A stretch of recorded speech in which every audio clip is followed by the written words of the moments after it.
కింద స్టార్ట్ అవుతుంది ఒక సుక్క ఇక దాంతో పరిశాన్ కాదా ఫస్ట్ సుక్క చెవు కిందనే స్టార్ట్ అవుతుంది చెవుట ఇక దాంతో అది మెల్లగా ఈపులకు పోతా ఉంటే ఓ పెద్ద పరిశాన్ కేసీఆర్ కుటుంబం మీద జరిగిన యుద్ధం కూడా ఒక సుక్క లెక్కనే నేనే తయారైనా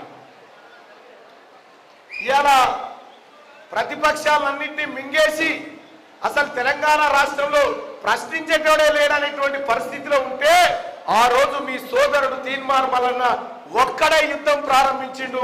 ఆ యుద్ధం చిలికి గాలివానైపోయి ఇవాళ స్టేషన్ గన్పూర్లో ఇక్కడ తెలంగాణ రాష్ట్రంలో కాంగ్రెస్ పార్టీ జెండా ఎగరేసిస్తావు సోదరులారా. ఇక నిన్న మొన్న కేటీ రామారావు వచ్చి అంటా ఉండు ముఖ్యమంత్రి గారిని పట్టుకొని నోటికొచ్చిన మాటలు మాట్లాడుతున్నాడు. ఇక తీన్మార్ మల్లన్నను పట్టుకొని నోటికొచ్చినట్టు మాట్లాడుతూ ఉన్నాడు. నేను చెప్తా నీకు సమాధానం. ముఖ్యమంత్రి గారిని పట్టుకొని బ్రోకర్ అంటాడు, తీన్మార్ మల్లన్నను పట్టుకొని బ్లాక్ మెయిలర్స్ అంటారు.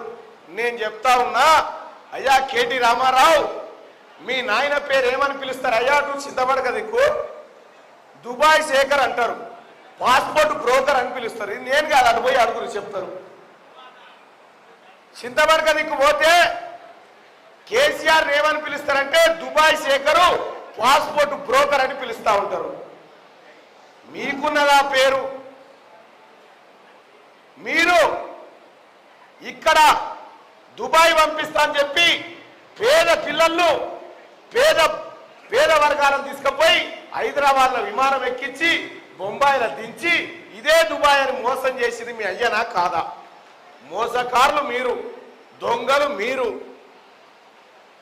టాస్క్ ఫోర్స్ను పెట్టి రాధాకిషన్ రావును పెట్టి కిడ్నాపులు చేయించి బ్లాక్ మెయిల్ చేసి షేర్లు రాయించుకున్నటువంటి సుప్రీము నువ్వు.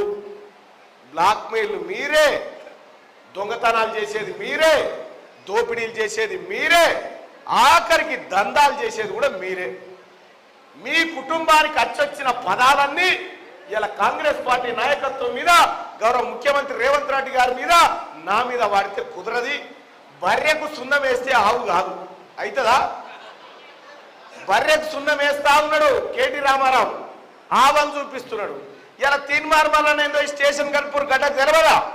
ఈ గ్రాడ్యుయేట్ బిడ్డలకు తెలవదా తీన్మార్ మల్లన్న ఏం చేసిండో? అరే జనము నువ్వు వద్దు రాబాయ్ అని చెప్పి ఎలగొడతా ఉంటే కూడా మళ్ళీ ఏమంటాడు జనమే తప్పు చేసిరట వాళ్ళని ఓడగొట్టి. ఏమో ఇదెక్కడికి అతను చెరువు మీద కొంగలిగినట్టుంది.